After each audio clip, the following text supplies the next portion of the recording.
इज्तिमाही जेके शादियूं आहिनि उहे थी रहियूं आहिनि, पर आई एम श्योर अहिड़ा खोड़ सारा मसइला ईंदा हूंदा जंहिं ते अगेन दिलि चवंदी हूंदी त काश मां ईअं करे सघां।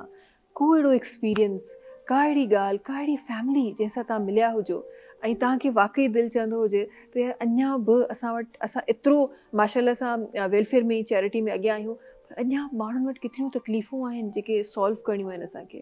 हींअर रिसेंटली असांजे तो मीरपुर ख़ासि पासे 2 रिश्ता ईअं टुटा आहिनि जेके ॾाजे जे करे, माना तारीख़ूं शादीअ जूं तइ थियल, हर ॻाल्हि तइ थियल, मक़ाम तइ थियल, शादीअ जो हाल बि, शादी ॾाजे जी लिस्टुनि ते माना उन्हनि डिमांड वधीक हुई, पोइ छोकिरी वारा पूरे न करे सघिया।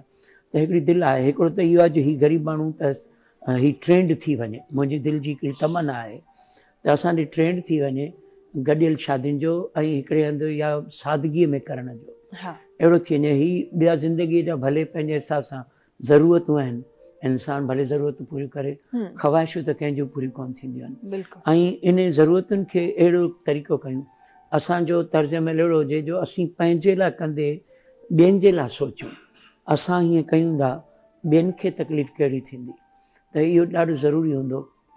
ऐं वरी गॾियल हीअं थियनि, इहो ट्रेंड थी वञे, मालिक कंदो तव्हांजे चैनल जे ज़रिए सां ऐं साईं जिन जे कोशिशुनि सां, अहिड़ा जेके मोटिवेशनल हूंदा आहिनि इहे माशरे खे ठाहींदा आहिनि।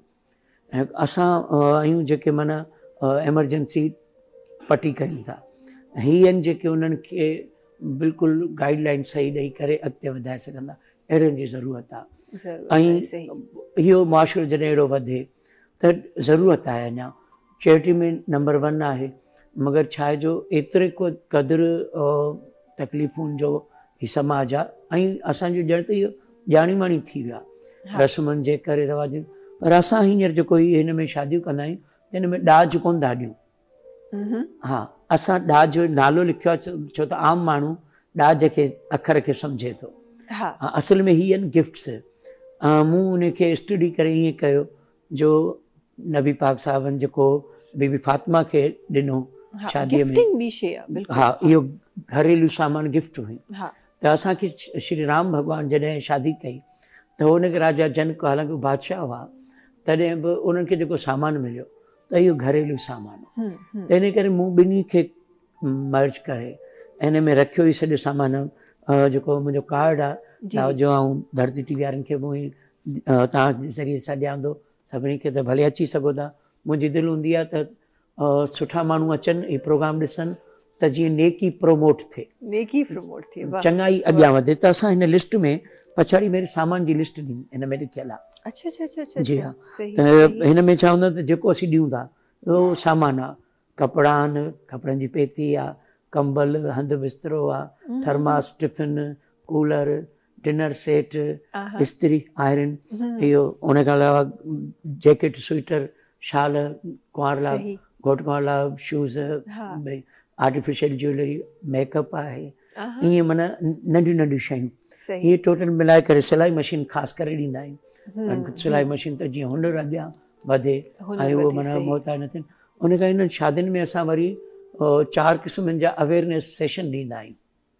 हा, घोट कुंवारनि खे अलॻि अलॻि, साईं जिन खे ॿुधायो अवेयरनेस सेशन, जीअं हाणे माना गॾु थींदा आहिनि 25 घोट 30 गॾु थिया, उन्हनि खे विहारियोसीं हिकिड़े हंधि, वरी कुंवारनि खे उन्हनि खे 4 क़िस्मनि जी अवेयरनेस ॾींदा आहियूं। हिकिड़ो इहो त भई ज़िंदगीअ में सफ़ाई सुथराई सां रहो, ऐं छो त हाणे पंहिंजे इंटीरियर पासे ॾाढो फ़िक़दान आहे सफ़ाई सुथराई जो। हिकिड़ो त निकासी आहे वग़ैरह जे हिसाब सां, पोइ हूअं बि माण्हुनि जे रहण सहण में बि पूरो सफ़ाई जो कोन्हे। हिकिड़ो उन्हनि खे उहो चवंदा आहियूं सफ़ाई निस्फ़ी ईमान आहे, सिहत जी बि ज़रूरी आहे, तंहिंखां उन्हनि खे चवंदा आहियूं खाधो पंहिंजो सही रखो।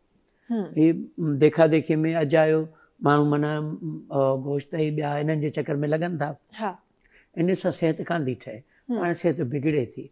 उन्हनि खे असीं चवंदा आहियूं त तव्हां सब्ज़ियुनि ते अचो ऐं पंहिंजूं जेके हिते जूं शयूं आहिनि उहो, ऐं गोश्त वग़ैरह में हरूभुर ताक़त कान्हे का, माण्हू त रुॻो सिर्फ़ु देखा देखी शौक़ में खाईंदा, ऐं महांगा बि आहिनि, ख़र्च बि।